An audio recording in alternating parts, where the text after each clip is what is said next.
What's up, nerds? Welcome to episode 65 of NGR Radio. I'm one of your hosts, Corey Deering, and alongside me, as always, Moose Kluel. Yeah, what's up, party people? I'm going to start calling you the new Dr. Bloodsoul, see how Matt feels about that. That's fine by me, because, you know, I'm doing better at it than he is.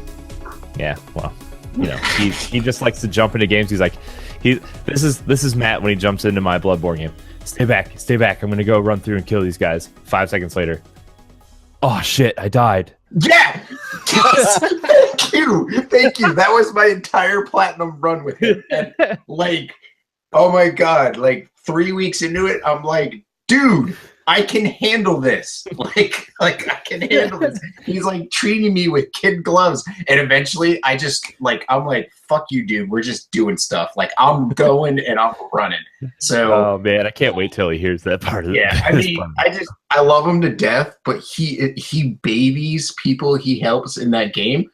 Like, we were playing with Jason Doss, Justin's brother, and like, he's just on autopilot and just going and Jason's like, I'm not really like killing anything, like what am I supposed to do? And I'm like, and I'm standing next to Jason, like trying to explain stuff to him and walk him through it like I do with Jesse. Like, I'm not gonna run ahead. Like, we hang out and we'll talk about things and like how you're gonna progress. Then we kind of like tag team it. Yeah, and then we tag team it. Yeah, like, you tell me what I need to do, and then I do it together with you. Right, like, I'm not like, I'm just going to go kill all this shit, and you're going to stand there and be like, well, why am I even playing this game? You know what I'm saying? So, that other voice you hear is our guest, Jesse White. Finally, been trying to get you on for, I don't know, seems like 6 months now. Yeah, Jesse White is in the house. I'm happy. That's awesome. Oh, man. How you doing, man? I'm doing pretty well. Let everybody know, like, what you do and what you're doing, podcasts and other things wise. So I have a podcast that I'm a part of called The Brew Review. We're a part of the NGR Radio family. Cheers to that. We record usually on Fridays, and we do it all live. So when we record, you could go, as soon as we start recording, you can go right on to YouTube and watch us live. Yeah. Nice. It's a lot of fun, and we just talk about beer and make fun of each other. It's a great show because I don't know anything about beer, and I listen, and then I learn some things, and then I just hear you guys make fun of each other. I'm like, oh, well, it's kind of like this show, but with beer instead of video games. So. Yeah, instead of video games. Oh man. Crazy. Speaking of video games, what have we all been playing? Jesse, I'm going to ask you first since you're the guest, because I know what Moose has been playing. So I've been splitting my time between two games recently. So I've been playing the Turing Test on Xbox, which is a really fun and good like a puzzle game. It's kind of like Portal, just without portals. Okay. It's kind of the best way I can explain it. It makes sense, though. I had a conversation with somebody about this game a couple weeks ago. I was on. I do stuff with the World 1-1 podcast, and I was talking to them about Turing Test. I have a question for you that is really important, and I want your opinion on this. Do you think if this game came out before Portal, this game would have gotten more noticed and more talked about and more recognition than it did? Absolutely. The reason for that is because Portal is a better game. It's absolutely a better game. And when you play the Turing Test, you can see that it takes clear like homage to Portal. So you play as this one character and you have this other person, this like AI that's talking to you throughout the entire experience. So I haven't actually beat the game yet, but so I'm about halfway through, and this AI has been talking to me, and we've kind of been like having conversations throughout the whole experience, kind of like with Portal, where you're talking with GLaDOS the whole time. So it's very similar in that. But what hurts the Turing Test is that Portal does everything the Turing test does, except it just does everything better. So like the Portal 2 is an exceptional game and does all of the puzzles, the character interactions, all of that is better in the Portal series. So if the Turing test had predated it, it probably would have gotten recognized because it's doing something that's really cool and pretty unique, but Portal's already done it and did it better. Okay. Yeah, because like I heard of this game when it came out and everybody was like, it's kind of like Portal, but not as good. And I was like, oh, well, maybe I'll check it out sometime. And like, obviously I downloaded it because it's free. So, I mean, I'll probably check it out because Portal's awesome. And I could use more games like Portal. It is a good game and it is worth playing. So that's why I started playing. Is like, I mean, I got it for free. So right. I figured why not? So I fired it up and I'm really enjoying it. Nice. So the other game that I'm playing. Okay. I'm sorry, I'm familiar with that game. I just looked it up and I'm like, yes, I know this game. So anyways, go ahead. It looked good. Yes, it is. It is good. So the other game I'm playing, what I tend to do, so I have PlayStation and Xbox. So I usually have a game that I'm playing on Xbox, then I have a game that I'm playing on PlayStation. And I just picked up yesterday in the what is it, the Day of the Dead sale or whatever it is. Yes, it's the Day of the Dead sale. Yeah, I picked up Prey, and so I've started that game. I'm maybe 2 hours into it, so I'm still like super early. But I've encountered my first mimics and things like that, and that game's really fun. I'm enjoying it so far. Those motherfuckers. Okay. That game gives me more anxiety than any game I've ever played because of those things. Because like you could just be walking through an office and you're like, this fucking coffee cup on the table, this piece of paper, this computer monitor, it all could be a goddamn mimic that's ready to jump at me as soon as I turn away from it. And I'm like, I'm hitting everything. I just go through and I'm like, I'm gonna freaking beat you to like death. And if you don't take damage, then I'm gonna move on. Yeah, so that's pretty much what I've been trained to do. Is like anytime I want to like pick up something or touch something, I bash it with my wrench first to make sure it's not going to come alive. Yeah, exactly. Exactly. That's funny. Yeah, dude, Prey is like one of those games that it had all this hype towards it, and then when it came out, it just kind of came out with like I don't know, like a fart in the wind, man. It just kind of came and went, and like the people who love it, but then it's just like, man, the reviews are all over the place, and then E3 came up, and we got all these exciting games, and it's just like Prey was a game that I was really excited for, and then it was one of those games I'm like, oh, I didn't even realize it came out in May, and then E3 came around, and I got all excited for all these other games, and at that time I was starting up my platinum run on Horizon, and I'm like, well, Prey's gonna have to wait. Yeah, so, yeah. I think I'm really going to enjoy it, though. It's a cool game. I like it. I think that game is a lot what I wanted BioShock to be, because like I know. Wait. Were you disappointed by BioShock? I could not. I did not like BioShock. What is wrong with you? I know I'm one of the few people. Nothing's wrong with Corey. We don't have the time to go into it.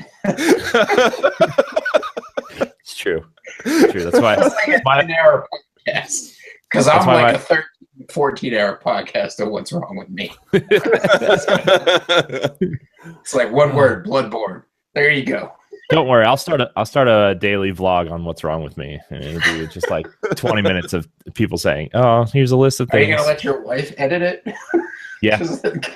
No, I might as well just let her do it. I'll just let her run it. Yeah. Oh, but yeah, I know I'm in the minority, but BioShock didn't do anything for me.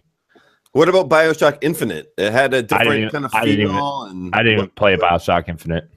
Jesus. Did you avoid Infinite because of your experience with BioShock? Yep. Okay. That's exactly why. That's a mistake. That makes sense. It's still a mistake, though. So I keep hearing. Just saying. I don't disagree with you, Jesse. I'm just saying that I understand. Yep. I might try it again with this collection that's on Xbox and PS4. Like, I may go back. It's always on sale. I know it is. It'll be like freaking 70 or like 60% games on sale like every other week, man. Like every other week. Yeah. So it'll be on I think it's $30 right now for 3 games. Yeah, $30 that's not bad. for 3 games. I know. There's a lot of popular games that I do not like, and people give me crap about it all the time. All right, so what are some of the others? Now I'm kind of curious. Like, I didn't really care for Half-Life. All right, so I'm actually on that train too. I have never played Half-Life in all actuality, so I didn't play the first one. I played the second one. I haven't played any of them, to be honest. So yeah, I played the second one. It was like, I don't understand what's so special about this game. It was good and it was fun, I guess, but it didn't seem like revolutionary by any means. Yeah. I mean, a lot of these games aren't like on the scale of BioShock, but like, I don't care for Uncharted. I don't. Wait, what? Well, actually, that's understandable. Their fucking gun mechanics are shit. Moose, we've had this conversation at least 30 times on this show. And we're only on episode 65. Hey! I've been drinking a little bit. Give me a break. I just see Ray Osorio busting through my door. Yeah, man, I think you're crazy on that one. Uncharted's awesome. If I say Uncharted one more time, he's going to come through that door and just slam my head in the desk. What other games? I can't. Do you like Tomb Raider? I love Tomb Raider. Now, how can you love Tomb Raider? But I think it's a mechanically better game, and it has a lot more to do with it. It is a mechanically better. I don't disagree with that. But don't get me wrong, it has a better narrative. I like Uncharted's characters in like the moments, but when it comes to actually playing the game, I'm like, I want to just watch it. I don't want to play because it plays like not great. Did you play Uncharted 4? I did. I played all the way through it. I told Ray I would. It's mechanically better. It is, but it's also about 7 hours too long. I think we're in the same boat. Mm-hmm. I'd rather watch Uncharted than play it. The game, like,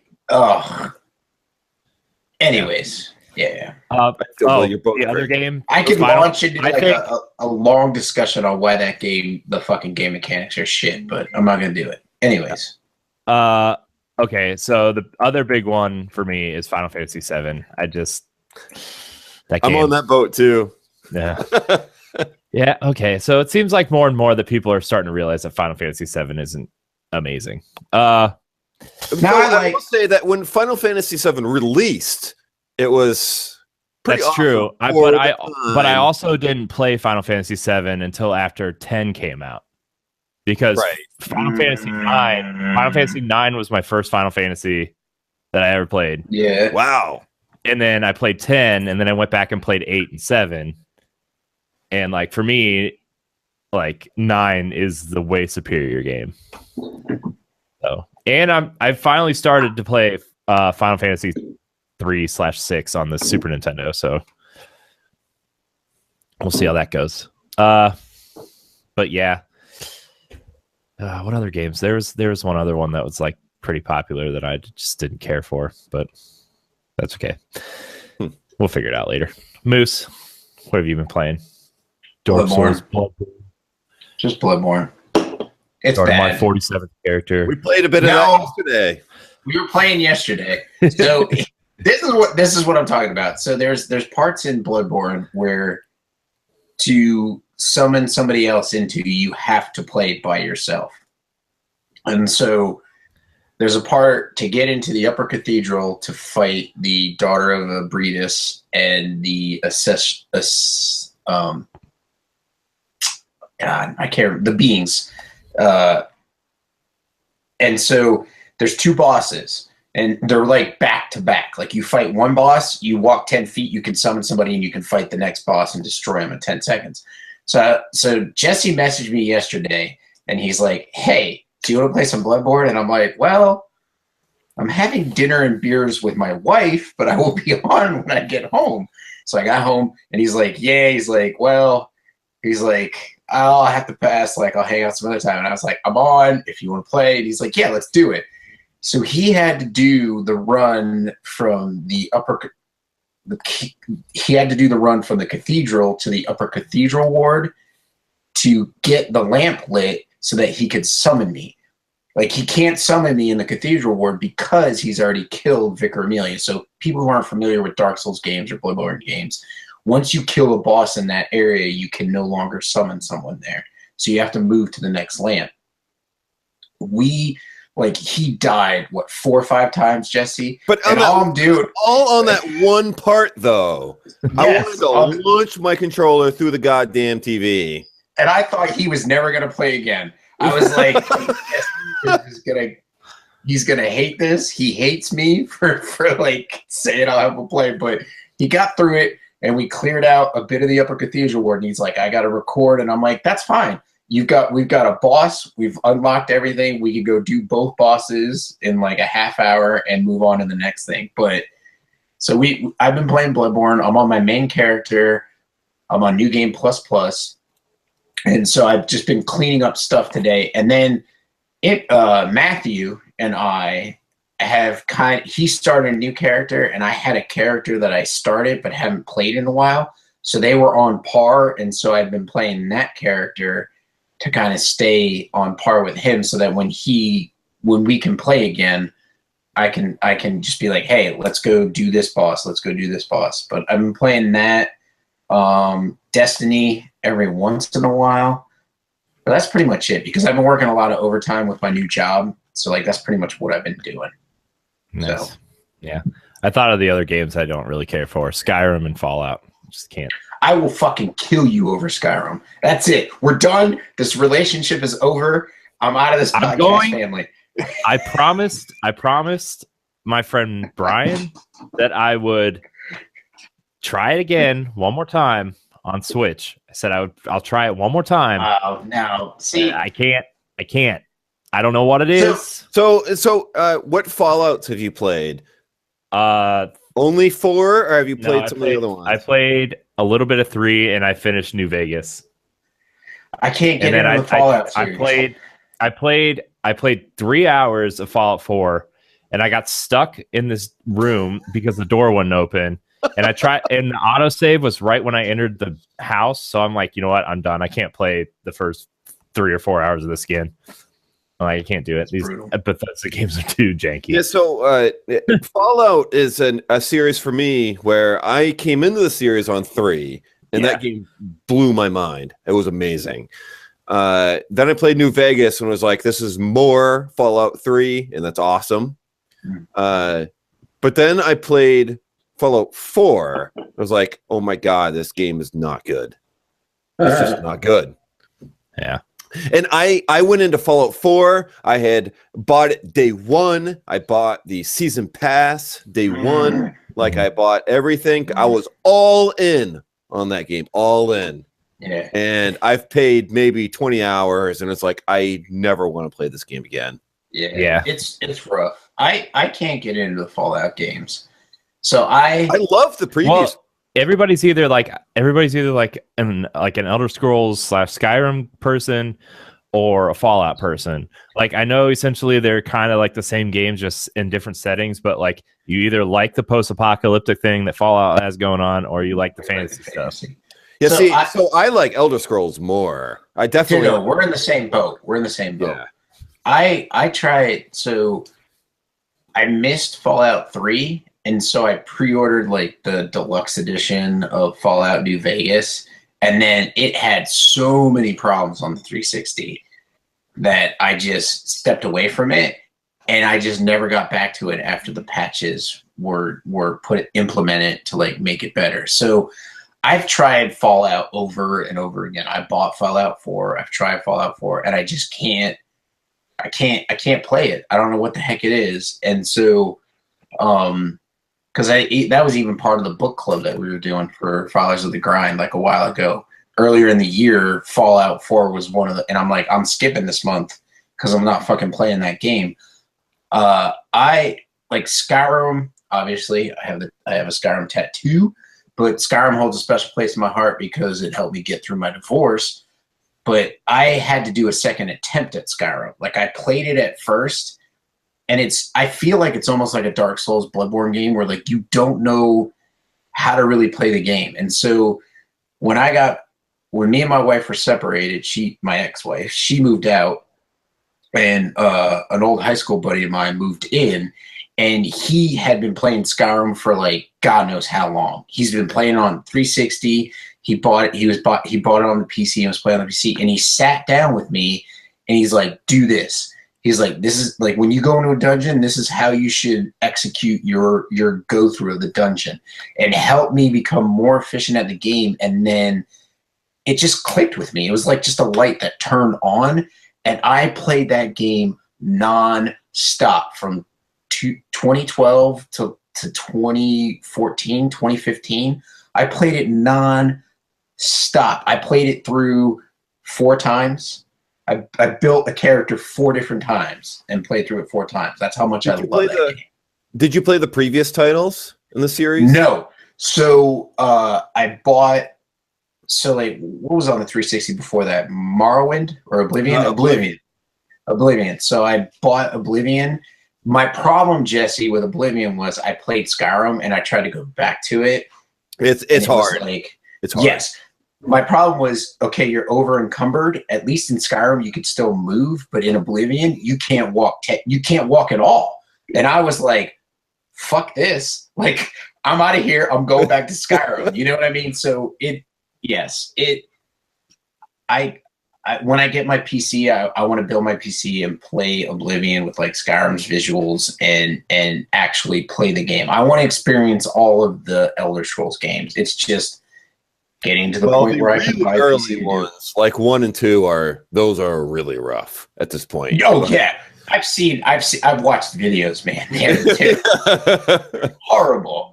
But, so Morrowind is still playable. It's going to look a little rougher, but it is still playable. Oblivion that holds up pretty well, I think. Yeah. But it's not going to play like Skyrim. Yeah. So hopefully Elder Scrolls 6 kind of, improves. I really hope when Elder Scrolls 6 is officially announced, I am going to lose my shit. You goddamn! I will be right there with you. I will be messaging you and be like, "Jesse, are you seeing this shit?" I've been a fan of that series since the beginning. I've been playing that series since the beginning, and oh my god, it's probably one of like my top 2 or 3 favorite series ever. I cannot wait for 6, but ESO is screwing that all up. That's the problem. Everybody's got to make this games as service crap. Yep. No, I don't think that was the issue. And I actually like ESO, but it's screwing up my ES6. That's right. They're just like Grand Theft Auto 5 with the online. Once the online came out, they haven't released a new Grand Theft Auto game since what was that, 2013? Yeah, there's been no mention of it. 4 years. Did you see what they said in that Game Informer interview? No. They just said it was like, they're like, yeah, it was possible, but it wasn't necessary with the phenomenal success of Grand Theft Auto Online. Right. So they basically, they basically killed it because of the online component. They're like, we don't have to invest money to make the money. It's going to make itself. And that just sucks. Dude, there are companies that like try to release games like every year, every other year that are like struggling to like pay their studios. And then here's Rockstar. We're going to release like one game every 5 or 6 years. Don't worry about it. You're just going to every game they release. Their toilet paper is made out of $100 bills. But Corey, I mean, fucking Grand Theft Auto 5 was phenomenal. Like that game is good. I'm not saying that it has like the best physics. I agree with Ed and his whole, spiel about Rockstar, about his whole rant about like Rockstar and their games having horrible physics and all that stuff. But when you play Grand Theft Auto, soup to nuts, it is a great game and it has a lot of content. Yeah. So I mean, there's a difference for me. I can tell the difference between like a great game that's not for me and like just a crap game, right? Like I realize like Grand Theft Auto does all these amazing things and like I enjoy playing it for a little bit, but like those games, like I don't want to spend all my time with that game. Like it's just one of those games that's not for me. But like I understand the importance of how, you know, like I actually really loved 3 and Vice City. Like I love those games on PS2. And you know, I just kind of started moving towards other games, and you know, when 4 came out, I beat it. It was fine. But I never played 4. I mean, it was fine. I really enjoyed the DLC for 4, actually. The Lost and the Damned, and then Battle of Gay Tony were like really, really good pieces of story content for that game. And then you kill the fucking main character in 5. Spoiler alerts. Yeah, I know. I didn't finish the story in 5. I played a little bit of the online mode because like I'm just gonna play Grand Theft Auto online because I want to drive around and blow stuff up and fly helicopters and try to fly planes into the Air Force base and try to steal fighter jet. And so I do need to correct myself. I've been playing Battle Royale of Fortnite, which is fucking awesome. Yeah, I downloaded it. I haven't gotten a chance to play it yet. It's like, dude, we need to jump in and roll on that because we should like stream it one night. I've been playing with so like me and Jeff have been playing, and then Jason and I played, and then Jason and I and Manuel have been playing, and like it's just like sometimes you have good luck and sometimes you have shitty luck. So it's just it's a fun game, and I like how it's quick to be like so. Just if you're not familiar, like it's Battle Royale, it's like 100 players, and so like a bus like flies across like the map, and you can jump out at any time. Yeah, it's called the party bus, and then like a storm comes and it shrinks the playable area. If you're outside the playable area, it drains your life, so you need to get in to the playable area. So it makes you encounter other players. It's not like I'm just gonna sit in this fucking tree for like 3 hours until someone finds me and kills me. Like it makes the matches like fast, and I like that. Yeah, and the smartest thing they did was like release that mode for Fortnite and then release it for free.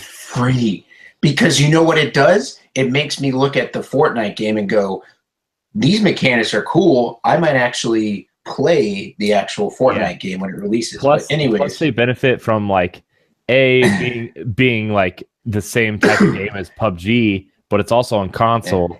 Plus it's free. Yes. Plus it's like driving business to their main game, and it's like, oh man, they just like Jesse, you should download and play it.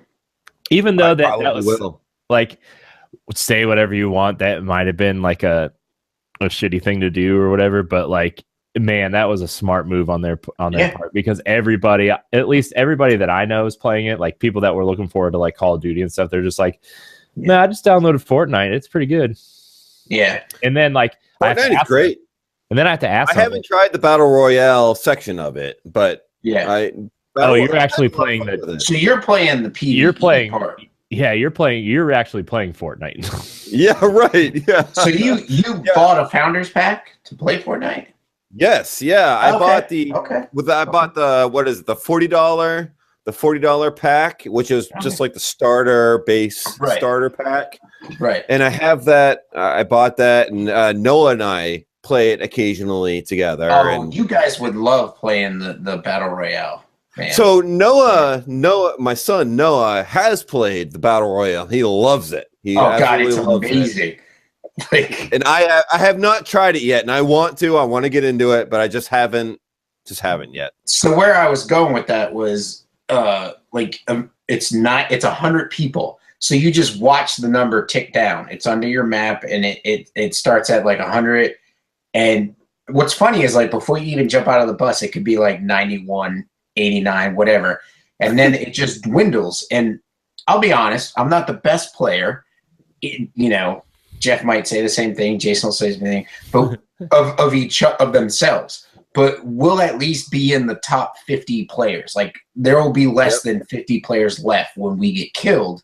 But the good thing about it is you could sit there and you can watch. You can watch the person that killed you play the rest of the game, or you could skip out to the lobby and load up another match like that. Like it's super fast. Like it's it's really cool to just sit there and play like a bunch of matches like really fast. So I definitely recommend it. Like and the building in it is cool. Like they incorporated some of the building, like you could build walls, ramps, like brick walls and like roofs. So like what's cool is like you'll watch some players and so you can play it singular, you can play it duo. So if you play it duo, it's you and your friend versus teams of 2.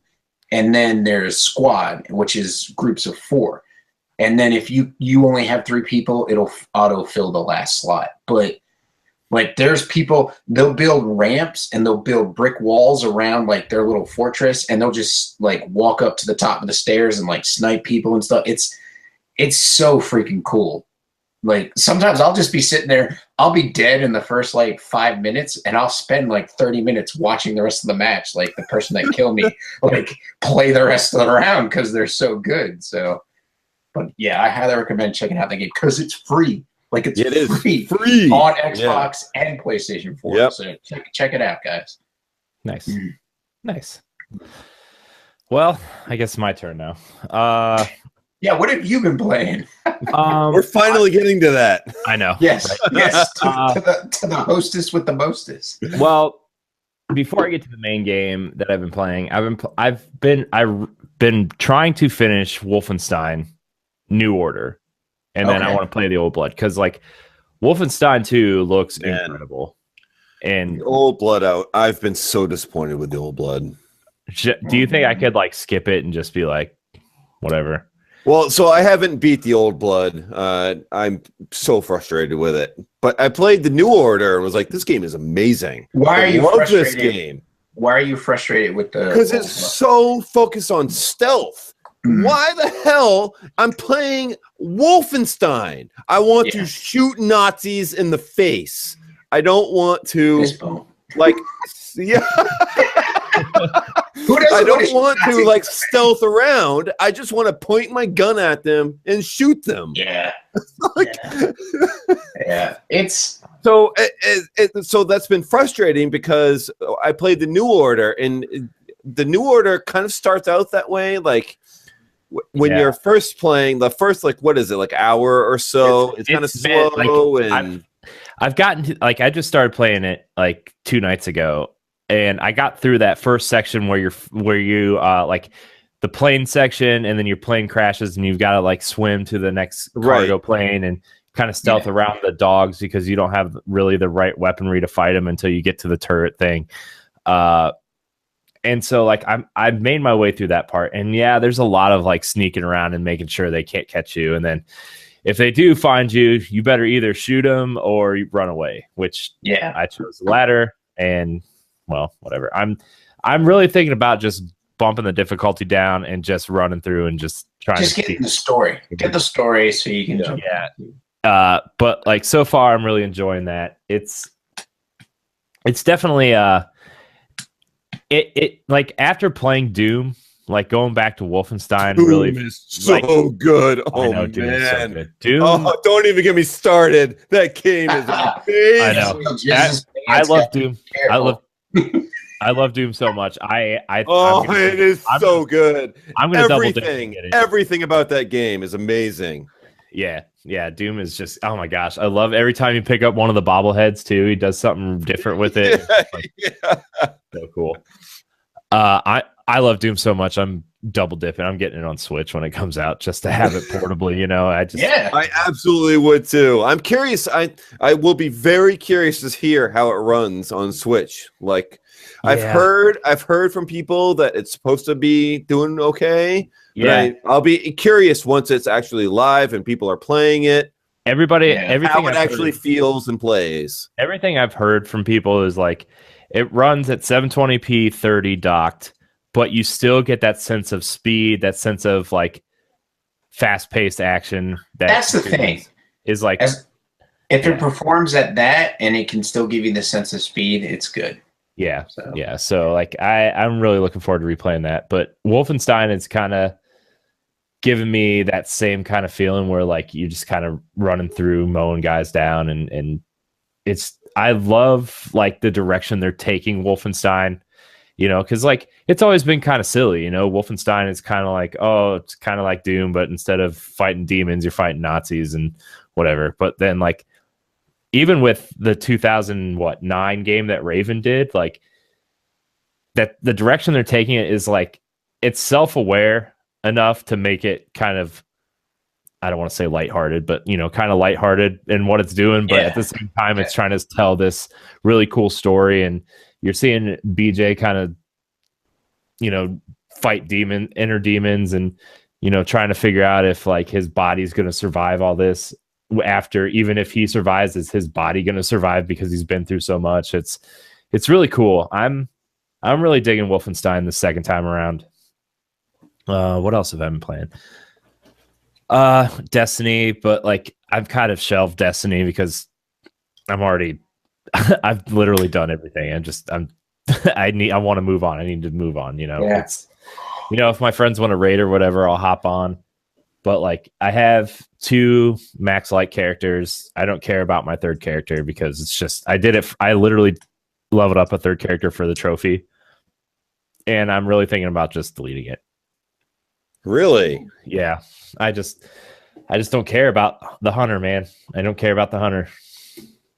Destiny 2 is all about the warlock right now. It's dang. I'm just saying. I've never liked the hunter though. The only thing like that's good about the hunter is like if you're really into PvP and you know like what exotics fit well with what supers and what weapons to use, it's like that's cool. But if I'm going to play PvP, I would rather play Halo or Gears of War or something like that, you know? So, but I've also been revisiting Zelda. I created a second profile on my Switch because I wanted to play through Zelda because, Moose, when we do the Game of the Year stuff, I'm trying to go back and play all the games that came out this year a little bit and try to like categorize them. And I've got a pretty good idea right now of where everything's going to sit. I don't know if Destiny 2 is going to make my top 5. That's not unheard of. I can see a lot of people not putting in their top 5. Yeah. I mean, Matt's been messaging me. He's like, Destiny #1, get out. I'm like, nah, I don't think so. Matt's a bitch. So Matt's a bitch. Let's just call it like it is. He's a bitch, and he won't play the Destiny 2, and that's fine. But you know, whatever. So I totally know. I know how you feel because I feel that way similarly about Horizon. Everybody loves it, and I'm kind of wishy-washy on it. So you can eat a bag of dicks and get the fuck out. I'm just. I love that game. You know, hey, that's what's great about games. Like, you don't have to like what everybody else. Yeah, you don't have to like what everybody else likes. You know. Yeah. And that's what creates like, the greatness of the industry. Like Jesse, Hellblade's going to be on my top 5. See, Hellblade is probably Jesse's game of the year, and my game of the year is Horizon, followed very closely by Neo. So you know that's great. Like that's where the discussions come in. You know, mine's followed by Nier. Oh yeah, third is definitely Nier. Nier is awesome. Yes. Such an underrated game. So it seems like people are just not talking about that game, and it is so good. It's so good. Those are my top 3: Horizon, Neo, and Nier so far this year. Right now, I think my top 3 right now, and like unless Assassin's Creed or South Park are just gonna blow me out of the water. Like, I mean, one of those might make my top 5, but my top 3 right now is definitely Zelda #1.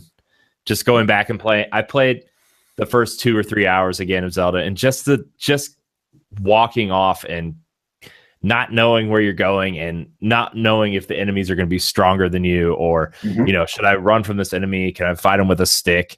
Can I find a sword and a shield in this dirt pile? Like that stuff is so just.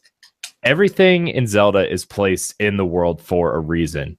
And like every tree, every rock, every enemy, every, you know, ruin, like everything is there for a reason. And it's just, I've never seen a game do that before. You know, I've never seen a game put everything in the world for a reason. Most of it's like, okay, yeah, we're gonna put this hill here because we need some terrain differentials or whatever.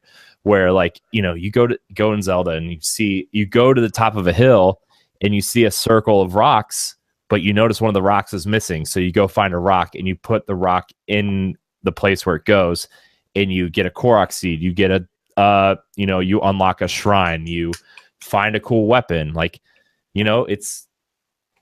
I've never seen a game do it before, and it changed the way everybody looks at Zelda, because Zelda's been the same since the Link to the Past, pretty much. Yeah, and we've had a couple differentiators, like Majora's Mask was different, and Wind Waker was kind of different with the sailing, but the dungeons still function the same. It's man, Zelda's a special game, and Moose, if you end up getting a Switch, like Zelda's the game you have to buy. I want to get it for Zelda. I mean, again, I've got a Zelda tattoo. I've got to play it. So. Yeah, Zelda is the one game that's currently on Switch that I just feel a just dying urge to play. Yeah, play that game. Yeah, and like, I didn't know if I was going to get a Switch or not, so I actually have the Wii U version as well somewhere, still in the packaging. I'm leaving it in cellophane, man. That thing's might be worth something someday. Like $5 in you 10 never know. years. Hey, man, a sealed copy of Twilight Princess for GameCube's worth a lot of money. So it was like 5 years ago when I checked last. So to recap, your top three are my top three: Zelda, Horizon, and Hellblade. I haven't finished Hellblade yet. I'm about halfway through, but like that game's so short. How I know. You haven't finished it. No, when it came, Corey's got a lot of problems with being coming. No, see what happened was I started playing Hellblade the week Destiny came out, which was a bad decision. Yes, that was a bad decision. So like I'm gonna finish it before our Game of the Year discussion. But like everything that game's doing, I think the animation and the art is incredible in that game. Going into the it, sound design is off the chart. Oh my gosh, dude! I have not taken my headphones off when I play that game. Like that game is incredible. I think going into that game, realizing that it's a puzzle game, like kind of masked as an kind of a action, not really an action game, but like kind of an adventure game. Like I think that is such a cool way to approach the game. And man, and I know people say like the enemy design isn't differentiated enough or whatever, but I'm like, I don't care, man. It's got cool puzzles. It's got, just a cool concept of exploring something that video games don't ever explore. Yeah, mental health. So the way that mental health is generally portrayed is that the protagonist is some fucking crazy person that has mental health issues because they're freaking crazy. Yeah. And that's generally how video games approach it. Mm-hmm. So Hellblade is special to me because, I'm a social worker by trade. So having a game like Hellblade where mental health is actually portrayed in a more realistic manner, where you have somebody who suffers from something and it's not portrayed as like a negative, bad, evil thing. They're just something that they're dealing with. Mm-hmm. I've never seen a game do that before. So yeah, and that's exactly the reason why it's in my top three. Like, it's not mechanically the best game. Nope. But graphically it's amazing. The themes and the how it's trying to tackle mental health are stellar. Senua, awesome. I know, dude. The facial animations and like, it's so good. Ninja Theory has done some great work, and this is like, I love DMC, like the Devil May Cry game they did, and Enslaved is a good game, but Enslaved like this was great. But this is just on a whole nother level in terms of storytelling and just the way they deal with things. So that's rounding out my top three. I've still got to shuffle around the bottom, but Mario plus Rabbids Kingdom Battle is pretty good. Destiny's probably up there, but probably not going to make the top. Whatever. I still want to play South Park and Assassin's Creed and Wolfenstein. I haven't played Resident Evil. I don't really plan on playing it, but I always forget that game came out this year too. I know. That's another one kind of like Nier that's just kind of like forgotten. Yeah.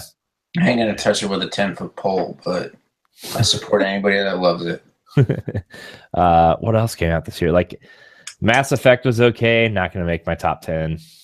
You know. So Mass Effect is in my top 5. It's not in my top 3, but Mass Effect is in my top 5. What is your top 3, Jesse?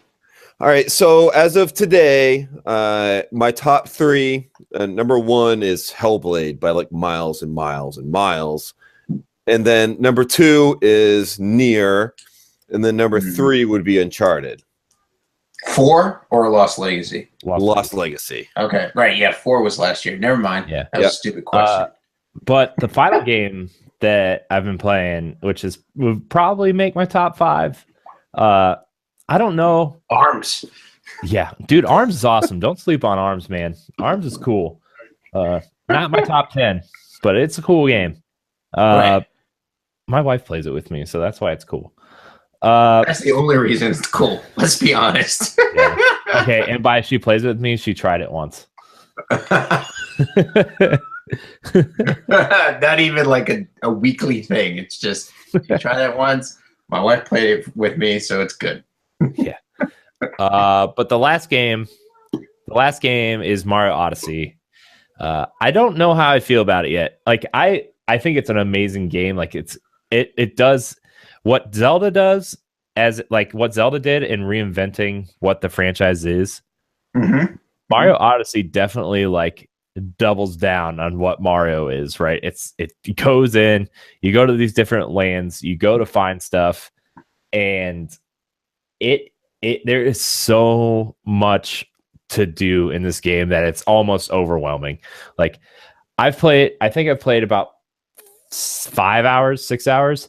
I've already got over 120 power moons. Like they're just everywhere. Like you butt stomp on a question mark block, a moon pops out. You fight a boss, 3 moons pop out. Like they're everywhere, man. It's almost overwhelming. And like I'm playing it naturally. I'm doing a thorough like go through of each world. I've unlocked 5 worlds at this point. And once you beat the final boss or whatever, like they give you a checklist for each world so you can finally go collect everything. But man, there's 880 moons in this game, and it's just, man, it is a big game. It's almost overwhelming to say. It's great. It deserves the 10s that it's getting. But like I've said plenty of times before, I'm not the biggest Mario fan. Like I don't know what it is, man. Mario games just I like the 2D games, and I really loved 3D World on the Wii U, but like since Mario 64, like the 3D Mario games just haven't really grabbed me. Sunshine didn't really grab me. Yeah, I'm in the same boat. Sunshine didn't grab me. Like Galaxy 1 and 2 were great games, but they just didn't grab me the way that it grabs other people. You know, and I'm enjoying Mario Odyssey a lot. It's just not. I just feel the same thing. You know, it's just like it's not grabbing me the way it's grabbing everybody else, and which is fine. Like, don't get me wrong, it's fine. It's an amazing game. Like I said before, I can see a game how amazing it is, and it just not being for me. But Mario Odyssey, I'm having a lot of fun with it. I don't know if I'm going to track down all of them, like all the moons, like I did in Zelda, tracking down all the Korok seeds and stuff. But it's a fun game. I will probably play it the next week or two until, you know, I get my hands on AC or South Park or something. Mm-hmm. But I mean, if you have a Switch, it is a must get. Like I would highly recommend it. I just, you know, I've been upfront since, you know, we started podcasting that like 3D Mario games just aren't in my wheelhouse of games. I have to go get everything, you know. Right. So Mario and Zelda, those are the 2 games on Switch currently that are really the only games on that system that I want to play. Zelda, I really want to play. I do know that, except some of the indies. Well, you guys know how I love indies. So like Golf Story. Golf Story, SteamWorld Dig 2. Yeah, SteamWorld Dig 2 I might pick up. So those are... I mean, I bought Shovel Knight again. Now that the idea that I will get a Switch has entered my world, I might save some games for the Switch. You know, like we were talking before the show started, like if I buy a Switch, it'll be the Mario Odyssey bundle on Black Friday. If Amazon offers, hey, buy our bundle, get a game free, you know, then I'll pick Zelda. And like you said, Jesse, those are the two games. Like, that's what I want. And that's what I will probably play on my Switch the most. I'd say the third must-have game for Switch is Mario Rabbids Kingdom Battle. Like, I know that game gets a lot of crap for the Rabbids and stuff. And, like, it's totally understandable. They're annoying. But the strategy element of that game is nothing to sneeze at, man. I have put, like, 15 hours into that game, and that game is hard as crap. Like, I've been putting it on easy mode or whatever, where like after every round you get all your health back for every character, and it's like it's still kicking. It's still super hard, man. But even if you don't like strategy games, I would. Yeah, I like strategy games, but the way that game is presented, and I have zero interest in it. It's the Rabbids, man. They're the things that scare. Like, I wish it was just like a Mario strategy game. You know, I mean, the Rabbids are okay for a while, but you know, whatever. I have no desire to. I hate Rabbids. I hate them with I hate design. They're annoying. But if Mario's mixed in and it's a good quote unquote Mario XCOM, is what I've heard it's been called. Yeah. Oh, it's definitely. I mean, it is XCOM. Like, that's all it is with Mario characters is XCOM. Yeah. But anyways, that's kind of all I've been playing. I've been dabbling in Fire Emblem Warriors too, which is like, whatever. It's like, whatever. It's if you just want to like kill thousands of guys in 3 minutes and then take a break, you're like, okay, that was good. That was a good time. That's Fire Emblem Warriors for you. Okay. But I'm not familiar with Fire Emblem. I hear it's good.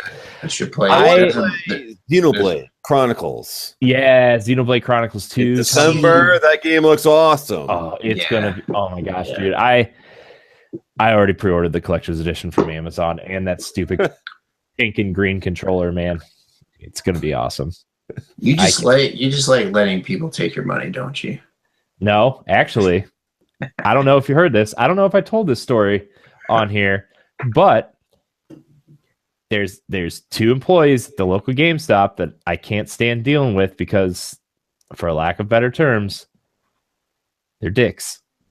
Yeah. And so, like, I pre-ordered the Fire Emblem Special Edition for Switch, and I told the store manager there, he's a really nice guy. We're friends. We play games together. We talk about games together. He's a cool dude. I told him earlier in the week when I picked up, I picked up something on Tuesday. I don't remember what it was, but like I picked up something on that Tuesday and said, look, first world problems. Can't remember what you picked up on Tuesday. I got a PSN card for something. Okay, cool. I renewed my subscription, so I'm good for another okay. Yeah, okay. I was like, look, I usually go in on Fridays when Nintendo games come out before I go to work, because I usually work at 11 on Fridays. Well, I've been going in at 10 lately on Fridays, and I told him, like, look, I pre-ordered this. I mean, I pre-ordered this. Like, I don't know if I'm going to be able to pick it up on Friday. Is it okay if I pick it up after work on Saturday? He's like, oh yeah, no problem. I'll make a note in the computer. I'll save it for you. Whatever, like. You're my boy, Blue. Yeah, and I was like, all right, cool. So Friday, I knew I wasn't going to be able to make it, so I called the store. I called the GameStop. I'm like, hey, I talked to. No names. I talked to the store manager earlier this week. Said I might not pick it up. I just want to make sure that note's still in the computer. And this guy. It's the one guy I don't like talking to. I can always tell because he's very he has what I like to call like the fake server personality, where like, you know what I'm talking about, where their personality is super obnoxious and fake, and it's just like, oh, there's no guarantees it's going to be here. It's a hot item. I'm like, yeah, but I pre-ordered it and I paid it off, and I talked to store manager A, and he said I could pick it up on Saturday. He's like, well, there's no guarantees it'll be here. I'm like, whatever, dude. So like I go in Saturday after work. He's there, and I'm like, hey, I'm here to pick up my Fire Emblem Special Edition I didn't pick up yesterday. He's like, he gets it out of the like drawer or whatever. He's like, you're lucky. I told someone that it was our last copy, and he was on his way here to pick it up. I was like, whatever, dude. And like, so I left and I went to go pick up something else a couple days later, and he was there and he was being a real jerk about it. So I'm like, you know what, dude? I come in here because I am friends with a couple people that work here. I do it for the convenience, but I don't like dealing with you. So I want to cancel all my pre-orders, please. And it was probably like 15 things. Jesus. And he's like, oh, dude, you're killing me on this, man. I've already had like 5 cancellations today. I'm like, it's not. I wonder problem. why. He's like, a fucking dick. I'm like, dude, it's not my problem. If I want to pre-order these games, I can pre-order them on Amazon and get $13 off and free shipping. Like, I don't want to deal with you, man. Like, it was super obnoxious. And like, part of me feels bad because like I like some of the people that work there, and they've always been real cool to me. But like, at the end of the day, it's like, I don't want to keep dealing with you because you're being a dick. So, how's that guy not gotten fired? He got promoted. Like the week before, he got promoted to like assistant store manager. I'm like, nah, dude, I'm not doing this. So, what about them topics, Corey? Yeah. What do we got going on? Yeah, we can get to those. I just wanted to tell that story. It was I know, dude. GameStop. I'm like, it's people like you. It's people like you who are letting GameStop close in like 5 years. Right. Well, I've got a buddy of mine who I worked with at Lowe's, and he bought the collector's edition of Marvel vs. Capcom Infinite for the characters, and he asked the guy at the fucking store, it's not labeled on the box clearly. He's like, is this a PlayStation 4 version? And the guy said yes. So he goes home, opens it up. It's an Xbox version. He's like, I can't play this fucking game. So he goes back to return it. And the guy's like, no, you can't return this. And he's like, you told me it was a PlayStation 4 version. It's an Xbox version. I don't have an Xbox One. And I think he had to go back a second time and talk to the manager. And the manager was like, yes, I'll let you return that. So he got a PlayStation 4 version, but it's like, that's horse shit. That is. That's horse shit. Yeah. He's like, you can't return this because it's open. Well, I opened it because you told me it was an Xbox One version, and it's or you told me it was a PS4 version and it's an Xbox One version, and I'm looking for a PS4 version. Like, that kind of lying and deceit, like you said, is reasons why they will close quickly. That's why GameStop will just go the way of the dodo. Yeah.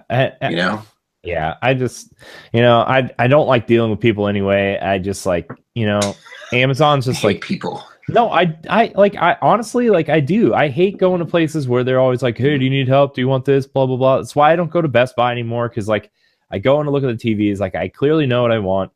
Like, I want to upgrade my TV in like 2 years. I'm starting to figure out which ones are good and which ones aren't. And I go in and like kind of stare at them because they look really cool. And I'm tired of these people walking up to me and like talking to me. I'm like, stop talking to me. I know what I want. Shut up. Yeah. So yeah. I mean they're also paid to make sure that customers are being taken care of. I get it. And I understand that, but I agree with you. Like, when I used to go shopping for CDs, like, I don't shop for CDs anymore because I stream, but when I go shopping for CDs, like, I get asked, do you need help with any? Like, freaking 4 times. 4 times. I'd be in the same aisle and I'd get asked by 4 different people, do you need any help? Do you need help? And I'm like, I'm fucking okay. I know what I'm looking for, and you don't have it because your selection sucks. So I'm gonna go buy it on Amazon, Yeah. And like, when you go into Best Buy and stuff, and like the DirecTV guys walking around and trying to sell you DirecTV, like, what service you got? And like, I see your DirecTV. I'm just gonna tell you, I have DirecTV, and I know if I hang out in this section like for 5 more minutes, you're gonna come around again and ask me again, and I'm gonna say, when you asked me 5 minutes ago, what did I say? It was my TV service. Yes. Like, Okay, so anyways, those people are at Walmart, and I go up. Like if I'm shopping by myself and my wife sends me for something, I'll go up through the electronics to check out video games, and they're always there. They're always there at their little table, and I'm like, no, I stream. I don't need any cable, and then I move on, and it drives you crazy. I got a phone call from somebody who's like does business with Spectrum, who is the internet provider down here in the Southeast. We've got them now too. Yeah, parents have Spectrum. Yeah, they bought out Time Warner. I used to have Time Warner. He calls me and he's like, "Hey, I'm so and so, and we do deals with Spectrum, and we're just wondering about." I'm like, I don't do cable. I only do internet, and I'm streaming right now. And he's like, "Well, if you could just give me a second to listen to my sales pitch." I hung up on him. I'm like, I don't have time for this crap. Like, I don't care. Like, stop. Why would you even say that? Just be like, okay, sir, have a nice day. Like, that's your response as a salesman. Right. Like, you should understand, like, people who are trying to sell something, if that is the response from customers that you already have, like, you're doing it wrong. You know what I mean? Like, you're calling up a customer that you already have, trying to sell them on cable, and they've been like, no, how many times? And they don't even want to hear your sales pitch. Like, you have to reevaluate how you're doing it. Yeah. But anyways. We have a few listener topics. Remember, you can email your topics at ngrradiopodcast@gmail.com. And we will get to them once in a while when we don't have topics of our own. I feel like today we have 3. We have 3 topics. We're gonna get through these. Yeah. So because I'm reading them and they're awesome topics. I like them. I do too. And like some of them are kind of like quick, and some of them are lengthy. So I think. Well, that first one, I just have to say, just listen to Nerds Gone Platinum, the last episode of Nerds Gone Platinum. But anyway. So longtime listener, longtime fan, even with our old stuff, Megan Green, Hi, Megan. She asks, with the shuttering of Star Wars and Visceral, what does the future of single player games hold? Will Nintendo, indies, and companies like Ninja Theory carry the torch from here on out? Yes. In my personal opinion, I agree with Jesse. Single player games. No, I don't think they're the only ones carrying the torch. No, I don't think they're the only ones carrying the torch, but I think they can carry the torch. I'm just saying that single player games are just not going to come from EA or Activision anymore. Yeah, here's the thing: Activision and EA are clearly in the business of like, okay, video games. I'm calling it now. BioWare is the next developer to get shuttered. Yeah, I have that really bad feeling too. Sucks, unless Anthem is a smash hit, I feel like BioWare. I don't think it will be. It looks cool, but they're going to be done after Anthem. I really think they'll be done after Anthem. Which sucks because they're literally one of my favorite developers. They produce several of my favorite games. Jesse, can we not agree that they're a shell of their former self? Yes, I agree with that. Okay. So in all they've honesty, been bought out, their quality has plummeted. Dude, their quality took a Dragon huge Age Inquisition was awesome. It was awesome. I can't. That's a game I can't get into. Is Dragon I Age. put 400 hours into that game. I love. I know you have. I've seen your posts. Gosh, like I put a lot of time into Destiny. Jeez. Yeah, dude. But like to me, EA and Activision they've clearly. I mean, Activision does not hide from the fact that they're out to make every penny they possibly can in any way, shape, or form possible. And like, if you want to hear about the Activision patent, we talked about it last week. We talked about it on Nerds Gone Platinum, Arsenal X. We've talked about it in multiple areas of this whatever. So we're not going to talk about that, but they're clearly out to make money in every possible way. I do think Ubisoft has a good balance of games as service and single player games. I think, Nintendo has been experimenting with the games as service thing, but they're releasing their content for free. So they're obviously not in the loot box game or whatever. Blizzard does a good job of, they have a really kind of balanced ecosystem where, Overwatch is their games of service game, but then you also have Diablo where, the content is free that they keep putting out, but it's still a single player game that people keep coming back to. So, I mean, there's a lot of companies still producing single player games that matter. And, we've seen a ton this year. Zelda, Horizon, Nier, Platinum Games still does single player games. Mario Odyssey is another good example. Uncharted. Uncharted. I think the vice president of Xbox's software development, I forget what her name is, but she came out and had a really good quote, which I think applies to all the companies, where they use other aspects of their business to fund their single player games. Xbox Game Pass is going to fund their single player experiences. The cut that they get from their third party support funds their single player experiences. So I think first party is going to be a big determining factor of producing single player content. Sony already has a huge library of single player games out now and coming out. Horizon, God of War, Uncharted, Last of Us. Those are all solid single player experiences, and then they depend on their third party for the games of service, with Star Wars and Call of Duty and everything else.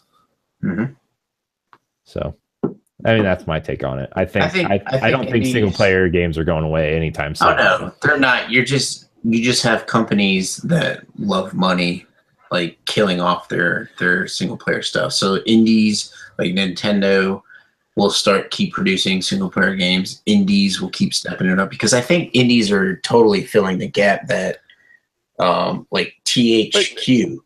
Which was a middle ground. Can't do what AAA developers do, though. They can't. They just can't do it. But if you look at it, so if you take a game like Chasm, which is supposed to be coming out this year, which I'm waiting for, which will be a future listener answer. So Chasm is basically like Castlevania from the Super Nintendo era. So, but it basically takes the mechanics of today and puts them in a game of the Super Nintendo era. And to me, that's awesome. So it's going to have a story. It's going to have, single player story. It's going to have great game mechanics. I've been tracking it since I've heard of the game. And so you do have indie games where they're going to step up and they can give you that full package, like Stardew Valley. Stardew Valley, you could see. But please, Stardew Valley is not what Uncharted does. It's not what.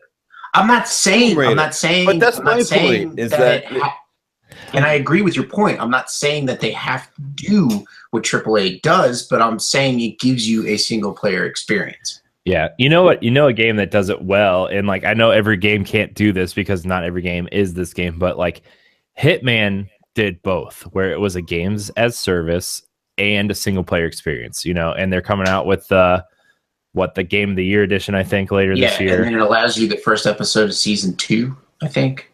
It's not the first episode of season 2. It's a bonus episode. It's That's they're what just it is. calling it a bonus episode. I have a question about Hitman. Do either of you guys know what the sales were in that game? I was curious as to whether or not them breaking it into episodes injured the sales. I don't know what the sales were. I don't know what the sales were, but it could have. But I mean, the fact that they're moving forward with the game I thought that breaking it into episodes was a bad idea. I didn't think that was a good idea at all. But do you not think it did all right with the fact that they're going to do a Game of the Year edition and then also give you a bonus episode leading into season 2? Potentially, but they did a Game of the Year, or not a Game of the Year, but they did a complete edition of Rise of the Tomb Raider, and that game shit the bed. So that wasn't their fault. That was all that kinds of messed up, though. Because that was all Xbox fault. First of all, the Microsoft deal that they made with Tomb Raider was a really bad decision. And then Microsoft put it out on the same day as Fallout 4, which was obviously the more anticipated game that year. And then wait a year and put it out again right after Uncharted, right before the big holiday push was like, What?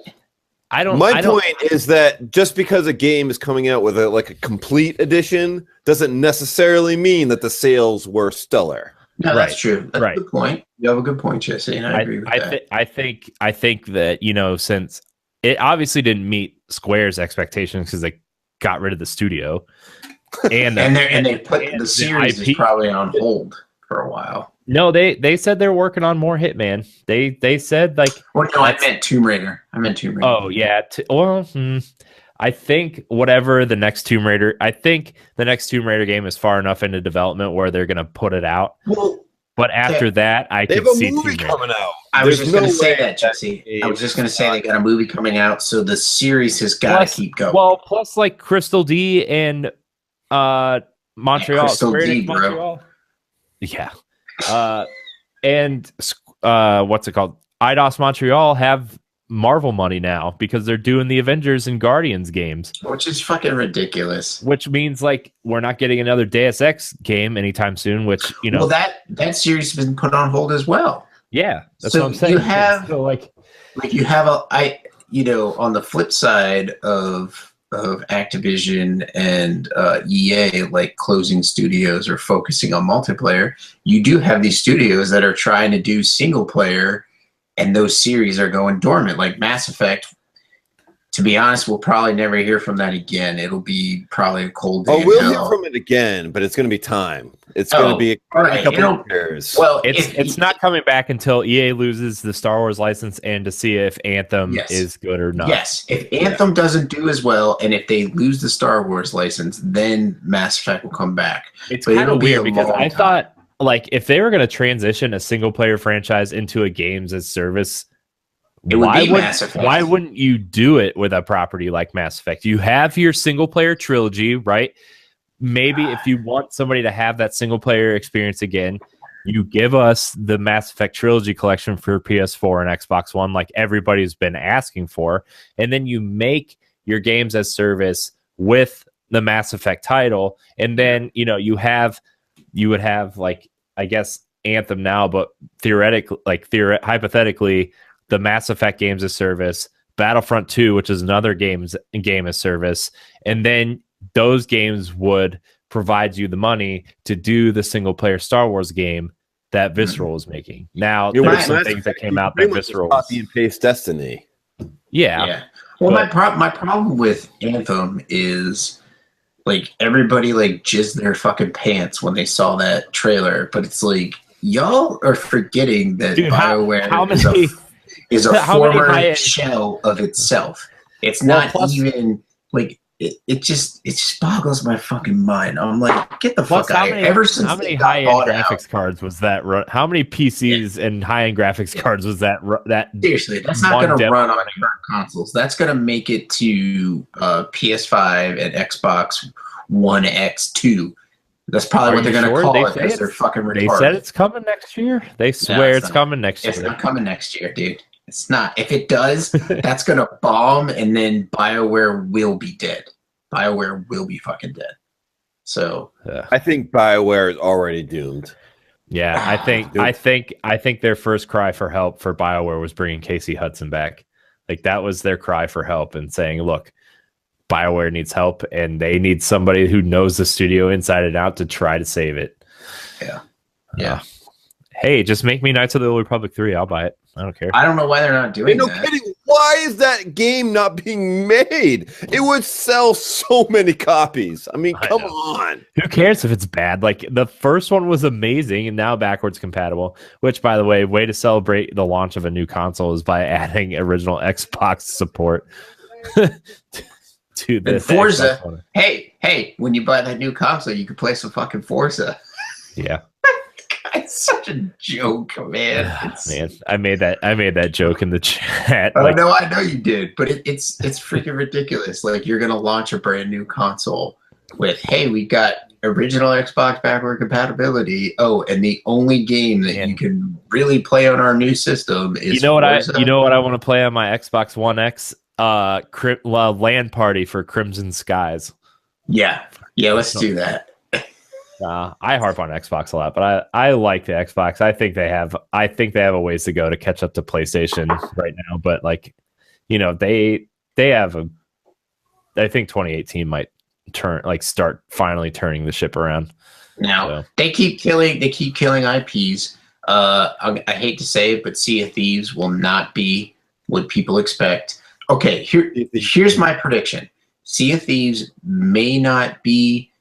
It'll be just a game and it'll do all right, but it won't be what Microsoft expects it to do. So they'll kill it. Like the IP will be dead after 6 months. And like, then if that IP dies, then Rare dies. Rare's pretty much fucking dies. So. But I predict that as well. But that game, they can't show that game properly at any fucking show. So you have no idea what's going on with that. So you know what? Nobody fucking cares. The only person, and we'll move on to the next topic after this, but like the only person I know that's played it is Josh Finney. Like because he's in the beta program or whatever, and he's like it's one of those games that you have to play to understand what it is, and it's like, well, then give me like a beta or a demo or something. Right.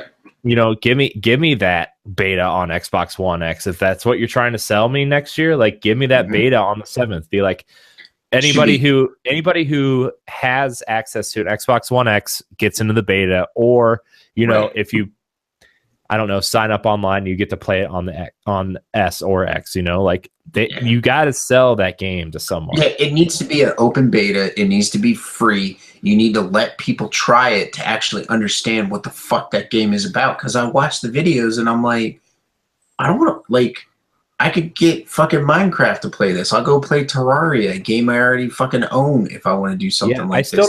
I still don't know if this game's trying to be Pirate Destiny or if it's trying to be something somewhere in between Minecraft and Destiny, or right. It's like, what the fuck are you trying to accomplish with this game? Yeah, I mean, I'm all about having a cool pirate game, like a cool roll with a crew and go take over other pirate ships and stuff. But if this game's just about you having a ship and pretend drinking with your friends and going to find some treasure, I'm sorry, I can't buy that game, even though I love Rare. And it's the same thing as BioWare. Old Rare is gone, but former self as well.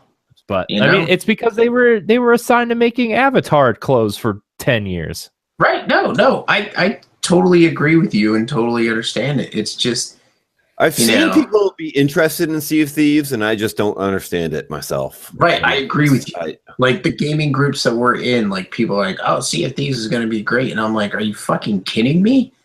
That looks like trash." I mean, I think it might be a good game for someone that's not us. I think maybe because Minecraft is another game that is it's super popular that I don't understand. I don't get it at all. I've tried to. I bought it on 360 trying to figure it out, and I rebought it on Switch because my little cousin likes Minecraft, and I tried to play it. And I'm like, I don't understand. Here's the thing with Minecraft. This is why I understand Minecraft is so just a chill game. It's a chill game. You could sit there. You could go find a cave. Hold yourself up, put a wall up so the creepers don't get you, and just sit there and dig and just mine and just hang out and allow your brain to process what's going on in your life, what's happened through your day. That sounds like grinding in the game. No, I'm not saying grinding, because you're moving towards something, but you're not physically making yourself grind something. You're just digging and having fun. I've played Minecraft, and Minecraft is kind of that mindset where it's just a chill game where you just go do whatever the hell you want to do, inside the reality of the game. You can't fight robots because robots don't exist in the game, but you can just go and dig and mine and build stuff. I had a blast with it on 360. I just haven't bought it on PS4 yet because Microsoft owns it now, and I But anyways, I could see why people won't buy a game on PS4 because Microsoft. I'm just kidding. I just won't play. I won't buy Microsoft because it never goes on sale. I won't buy Minecraft because it never goes on sale. It's always $20. But I'm like, I already bought it for $20. If you put it on sale for 10, I'd buy it. But you don't, so I refuse to buy it on PS4. Even if Did you see I it? Did you won't see buy it? it on Vita. Before we move on to the next topic, did you see the retail version for the Switch is like $40? It's fucking ridiculous. For like, yeah. So, well, they know they can make the money. I bet you people will pay it. No, I know. Yeah, people. That's what I'm saying. They know they'll make the money from those suckers. All right, so next topic. Next topic we have from Sam Kirkpatrick. With 2017 coming to a close, what are some of the games you're looking forward to in the future? Corey, what you got, man? What are you looking forward to? I'm really looking forward to like Nintendo's 2018, or like kind of beyond. Like I really want to know like what Metroid Prime 4 is going to be like with a new team. Like it's not retro. I want to see, like the big rumor is next year in the January or February Direct, they're going to really dive deep into Retro's new IP. Like I want to know what that is. I'm excited for a new Yoshi game. It's something that maybe my wife will play with me. I'm excited for a new proper Fire Emblem. Like I'm really excited to see what the next 12 to 18 months of Nintendo looks like, because they killed it this year. Like they absolutely killed it with, they've had new IPs, they've had crossovers with Ubisoft, they've had, Splatoon, even though it's Splatoon 1.5, like Splatoon is still a great game. Like Mario Odyssey is great. Zelda blew me away, and bringing back Mario Kart killed it. Like I want to know what the next 18 months of Nintendo looks like, and see if they can have, if they have half a good a year next year as they did this year. Like, I mean, Nintendo's they're hitting all the right cylinders right now. It's the complete opposite of the Wii U and the whatever version of the 3DS they're on. So that's kind of what I'm looking forward to. It's definitely, I want to see more Metroid Prime, and I feel like that's going to be their big E3 game. I don't think you'll see it till the next year E3, because they showed a teaser trailer. Development hasn't even begun. So I think that you'll see a trailer at E3 2018. I think it will release in 2019. Yes, that's where I think you're both out of your fucking mind, but that's okay. Because development hasn't even started. Give us Metroid Prime Federation Force 2. I mean, no. What I see here's what I see happening. I see the Prime Collection launching on Switch at E3 next year. That would be amazing. Dude, if that releases at E3, oh my god! They might even announce it with the release date of next year, of next year. But you will not see Metroid Prime 4 until 2020. Well, you'll not see it till 2020. There's no way they're going to turn it around in 2019. I think we'll see it in 2019. Yeah. I think it'll be their holiday 2019 game. I love you, but you're out of your fucking mind. Let's see. Anyway, next year's Nintendo already though is Lost Sphere from Square Enix, Project Octopath Traveler from Square Enix, that Yoshi game, the Kirby game, a Fire Emblem, another Fire Emblem. Yeah, a proper Fire Emblem, kind of like what Fates was. Pokemon, and what was the other game that was confirmed? Good old Pokemon. Oh, Wolfenstein 2. So that's their 2018 right now. Okay, so Wolfenstein 2 is releasing this year on other platforms. Yeah, I know. Fire Emblem Fates is the only game you mentioned that I have any interest in. So that's my issue with Nintendo games, is that they only have a couple properties that I actually have interest in. They have their hooks in me because but you could one really of see properties is literally one of my favorite properties in history. With Metroid. You could literally say that about every other first party, though, is like they only have a couple things that you're interested in, but the thing is they're supplemented very well by third party, whereas Nintendo is not. Right. Yeah, you're right. Yeah, you're right. Jesse, what are you looking forward to in the future?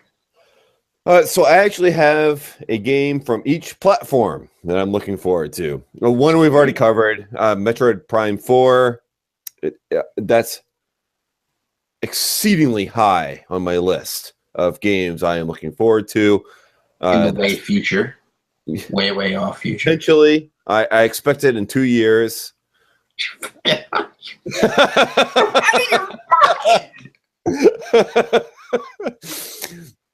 But I will actually buy a Switch, and that is the game I would be buying that system for.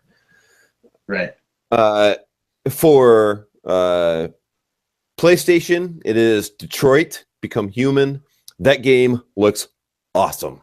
It looks awesome. Okay. I can get I cannot wait for that game. It looks great. It looks like so what I've found is that I'm really digging these like story-driven single-player games. Story-driven single-player games. What we were just talking about. Which are out there. You know who doesn't like story-based single-player games? Yeah. EA and Activision. Yeah. So that's the one from that's coming from that system that I just like need in my life right now. And from Xbox, it's Halo 6, which we know is happening, and we know it's happening. Yeah. I actually just replayed the campaign of Halo 5, and like the story sucks in Halo 5, but you can't deny how good the shooting feels in that game. Yeah.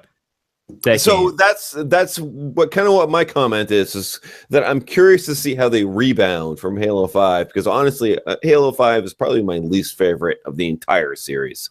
So I'm curious to see how they rebound from that with Halo 6, which I mean everybody knows that's in development. So I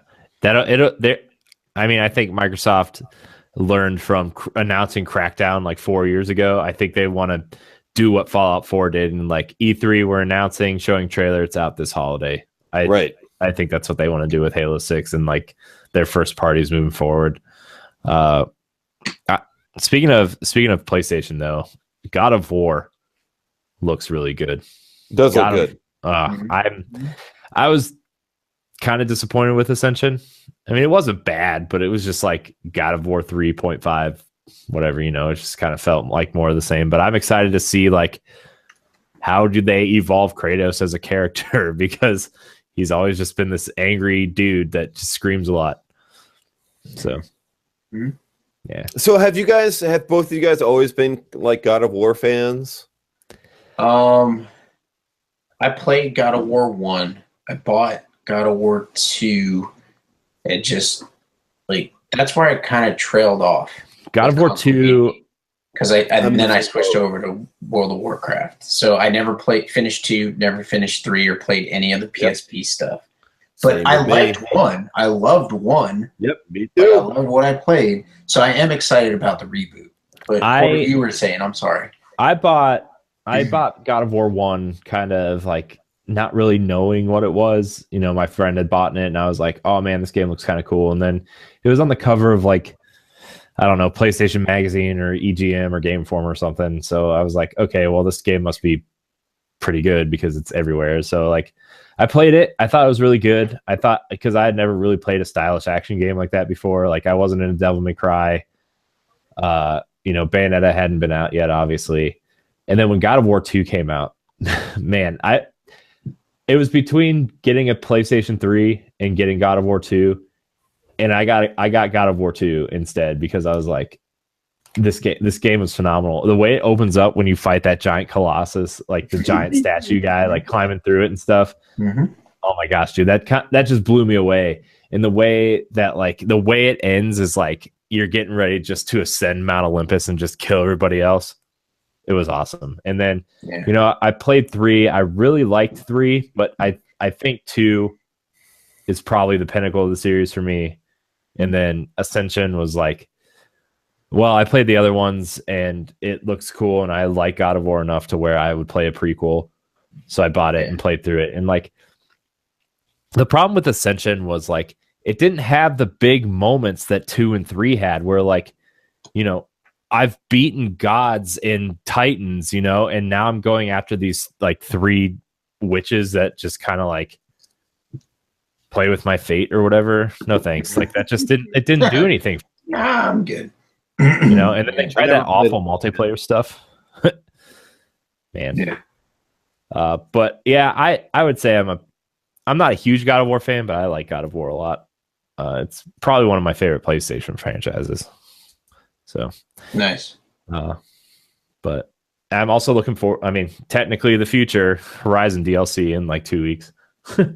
Yes, So. which is for our last topic.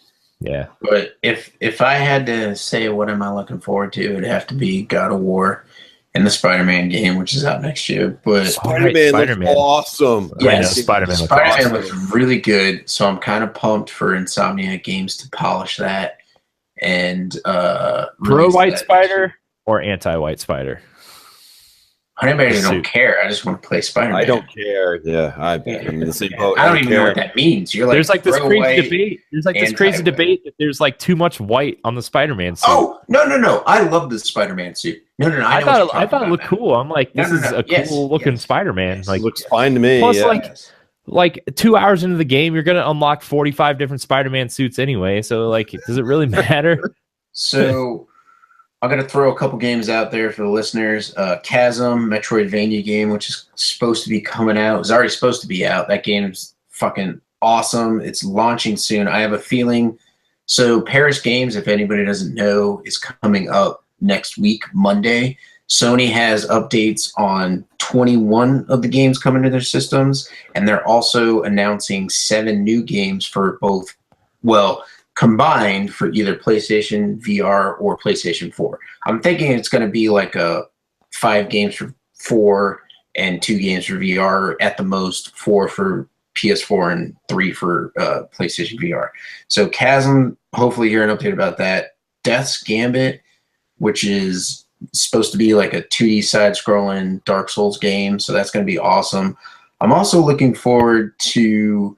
I'm looking at a list. I've got an Excel sheet for this list, but I'm looking forward to Heartforth Alicia, which like harkens back to an old school side-scrolling 16-bit like adventure game. That's supposed to be looks really awesome. If you check out the videos for that, it's Heartforth Alicia, and then also Battle Princess Madeline. The guy that's developing the game, his daughter was like, he was playing a game that was his like. She loved watching him play the game, and he asked her like, what color would you want your costume to be? And she's like, well, I can't pick a color because girls aren't heroes. And he was like, baby, you can have whatever color you want. And so he started developing the game. So Battle Princess Madeline is supposedly coming next year, hopefully. But you can check out the Kickstarter on it. You can check out videos on YouTube. The game looks awesome. It's like a 16-bit style game. And his daughter, Madeline, is the main character of the game. And she's a princess who's I believe she's trying to save her kingdom. So it just looks awesome. And like yourself, Jesse, I'm pumped for Detroit 2 Human. I think that's so good, man. Yeah, I agree. I'm really pumped for that. But like the remainder of this year, like this year has been, for me, has been lackluster as far as the fall. I totally agree. Like I totally agree. I'm not like Wolfenstein 2 looks really good, but I have nothing like reaching out and saying, Brian, buy that game.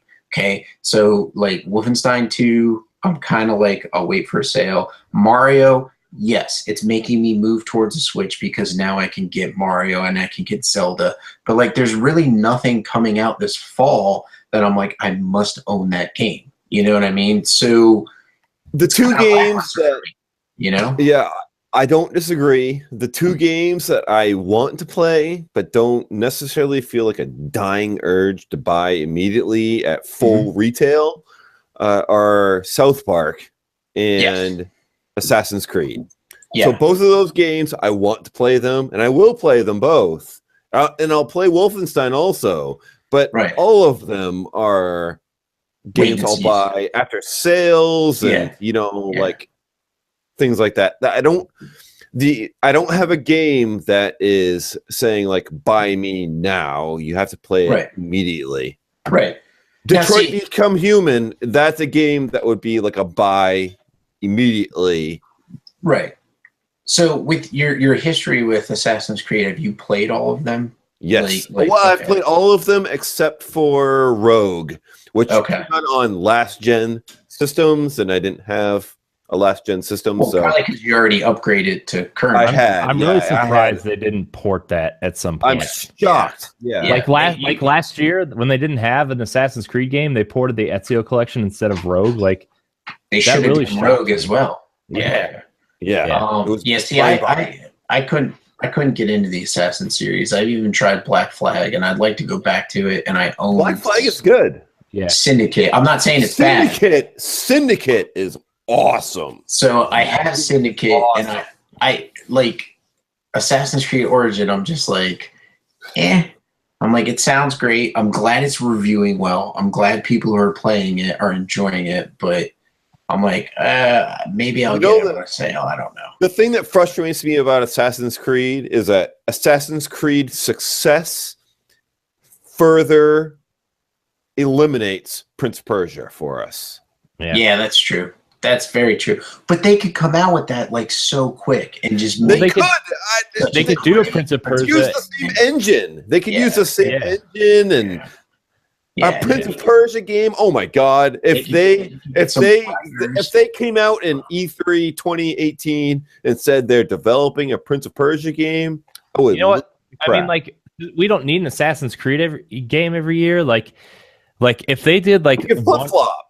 Well, like exactly. Rotate them. What they're planning on doing with Assassin's Creed and Watch Dogs, like, why couldn't they do that with Assassin's Creed and Prince of Persia instead? Because like it's a similar type game, but it's similar to what EA's doing with Battlefront and Battlefield. Just alternate. They're similar games, but like just alternate and be like, okay, they're developed by the same fucking team, which is hilarious. But yes, yeah. Well, I mean, that Ubisoft has like 47,000 teams working on every single game ever made. 40,000 different games, but yes, yeah.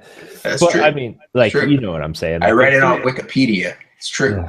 It's true. It's true.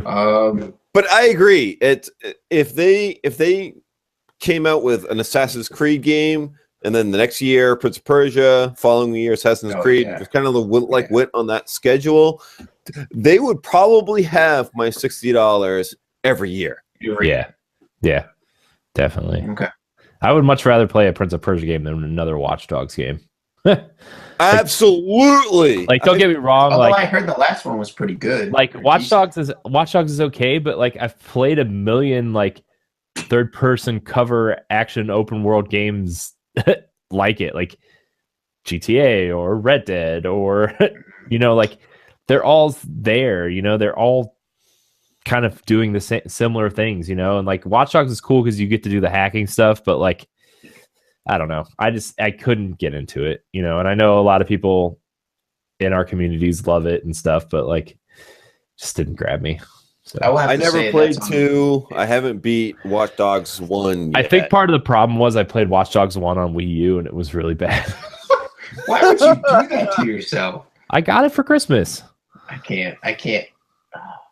Anyways, Red Dead Redemption 2. That's a future game I'm looking forward to. Yeah. So, especially since they've announced that they're going to have a online component.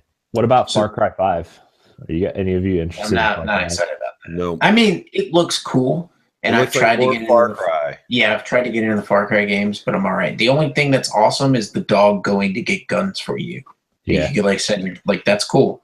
But I'm not. I love my dogs in real life. Why can't I have a dog that kicks ass? In the video game world. Yeah. So. One of the other games I'm looking forward to is Metro Exodus. I like the Metro games a lot. Yeah, that is a good point. Yeah, those games are really good. So yeah, I forgot that had even been announced. To be honest, it was on the Xbox stage. Didn't you see it? It was an exclusive, but not really an exclusive. Jesse, come on, you know this. Yeah, somebody in Microsoft's marketing team and video team need to learn what the word exclusive means. Yes. Yeah. But we're going to get into our last topic. Dan Wagner writes in and says, Game of the Year 2017 so far. Will DLC for Horizon, Zelda, and any other games change your decision? Absolutely not. Yeah. No. I don't. I I'm pretty sure that like my top few games are kind of locked in right now. And unless Horizon's DLC is like absolutely mind blowing and Zelda's DLC is completely garbage and ruins the experience I had earlier this year, like maybe that might sway my decision, but Zelda. I agree with you totally. Yeah, I'm pretty sure like Zelda and Horizon are the lock 1-2 for me though right now. Yeah, like Neo's DLC, like it doesn't affect my opinion of that game being number 2 on my list. Yeah. So and Horizon's number 1 this year, and that, like I said, it's games we've played. Like I haven't played Breath of the Wild, but right. So I can't have an opinion on that really. So, but the games that I played, the DLC just adds a little bit more to the to the plate, to be able to play and enjoy. So like that's pretty much all it is. I'm so excited for Horizon's DLC. Like which comes out in like what 2 weeks? As much as I love Zelda, like I'm more excited for Horizon's DLC. So that automatically disqualifies Zelda as your number 1. You got to move Horizon up, buddy. Nah.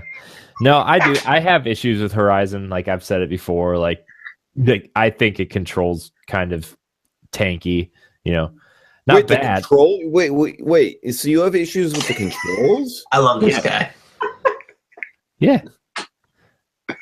Okay, so I have issues with Horizon, but the controls are definitely not one of them. I thought it controlled. No, I don't. Great. I don't think that. I think it controls good. I just wish Aloy felt a little more agile. I feel like with the sequel, they're gonna fix the issues I had with the controls. Like I feel like it's a jump from like the comparison I made earlier this year was like Gears of War 1 to Gears of War 3, where I think Aloy needs to feel a little bit more agile. I think she needs to be able to switch directions quicker. I think, it's that kind of controls. Like the shooting mechanics and the traps and setting the traps and the climbing stuff, that was all fine. It was just the general movement. I thought she was a little bit too slow for like how the character looks and how I think she should be moving for me. Okay.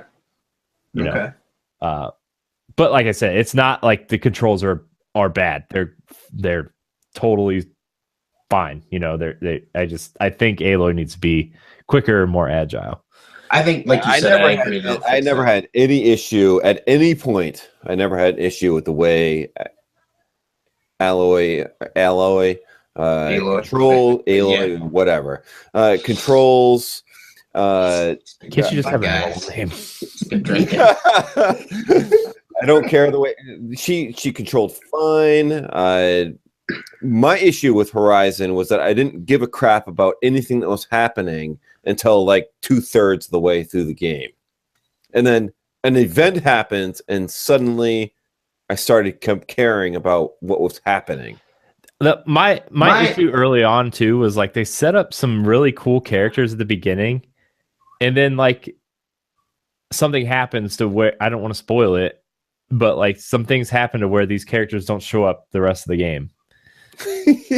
And it's just like, but I just spent like 30 minutes with this character, getting to know this character, and then something happens, and now I don't. What? My problem with the game is like it had a world where you're just like, really, people, like this is what it is. Like you're just gonna try and live in your own little corner of the world and try and be like, this is what we're doing, living in our own little. I'm like, fucking come on, So, anyways, it's just my issues with the game were narrative driven. Mine were a little bit too. I did like the story. I liked a lot of the characters. I liked the ending. I thought it was really cool. Yep. It was great. Good job. Obviously, spoilers for you fuckers that haven't played it. What's that? I said, way to stick the landing on the ending. Like I can't believe they pulled everything together the way they did. Oh yeah, they did a great job. And obviously, spoiler alerts, it's fucking Sony, so they're gonna set up, not in a bad way I say that, but they're gonna set up a sequel. So Do you think that ending, that second ending, leads into the DLC, or do you think it leads into the sequel? Sequel. Yeah, it'll lead into the sequel. I think the first ending without like watching the later part of it, like that will lead into the DLC. Okay. So you won't find out about the second ending until, like you said, the sequel. Yeah. Because that's personally, I think that's too much to try and tackle in DLC. I think she could go off and do something else in between what happened. Unless it's like a huge DLC, like Blood and Wine from Witcher. Unless it's like a massive DLC like that. I just re-downloaded The Witcher. Like you're out of your fucking mind, man. Nothing will make me re-download that game. I love The Witcher so much, dude. Okay, so I just recently started playing that again, and I got to the end of Blood and Wine, and I can't beat the final boss in Blood and Wine. I'm so frustrated and angry, but I just can't beat the final boss, and it's making me so angry. Get good, Jesse. You need to get good. Clearly.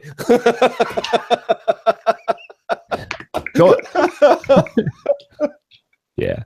Wow.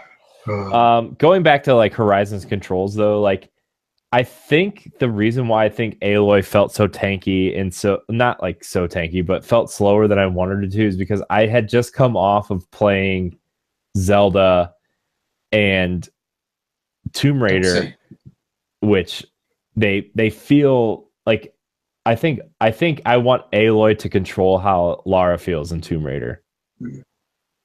Question: yes or no? Does Horizon control better than The Witcher in your opinion? Oh God, yeah. Yes, thank you. God, no. The Witcher, I agree with that. I haven't played it since they added all the updates. Like I haven't played through the 2 expansions yet.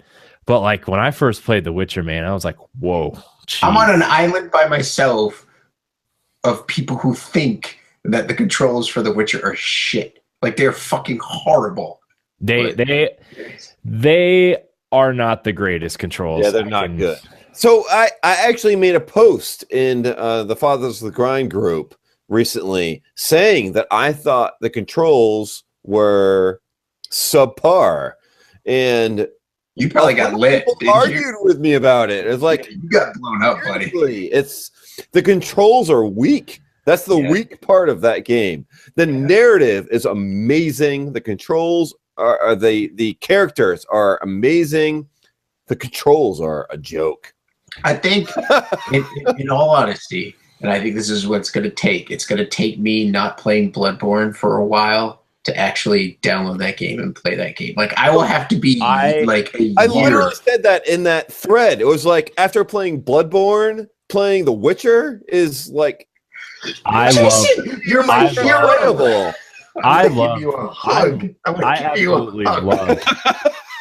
I love the way Bloodborne controls. Like I love the way that game controls. Oh, like, it's so good. Moving like and I know Dark Souls controls this way too, but I've had way more experience with Bloodborne, so I'm using that. Like using the shoulder buttons as attacks and like your heavy and strong attacks, and like I know Assassin's Creed Origins controls like that, like which excites me because I love that control scheme. I'm just like I cannot get over how awesome those controls are to the point where like I was playing Bloodborne with Matt, and then I switched over to Zelda, and I started using the Bloodborne control scheme for Zelda, and like started messing up because you can't change your controls in Zelda except for where your jump button is, which is ridiculous. Which is a little ridiculous. Like it's 2017.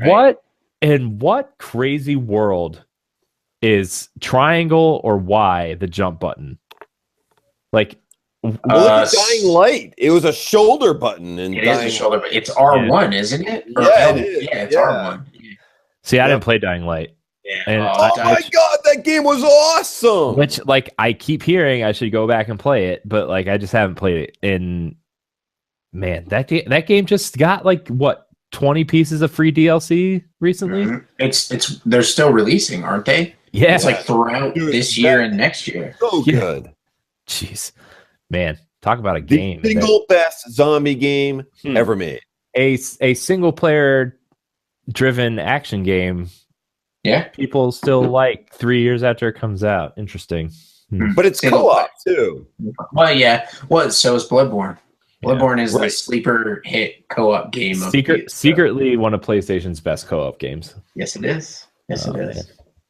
Jesse, we should beat some bosses tonight after the podcast. Yeah, I'm going to sleep after this. God, you're so old. You're like a 90-year-old man.